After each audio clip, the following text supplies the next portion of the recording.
कलवा के माई ए कलवा के माई का हो का कहा तारा?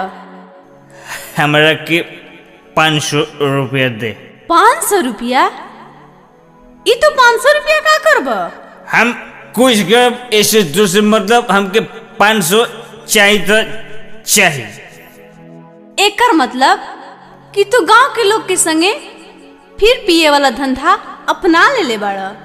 का चाहता र? गाड़ी बेचला, गहना बेचला, अब हमरा के बेचल चाहता र?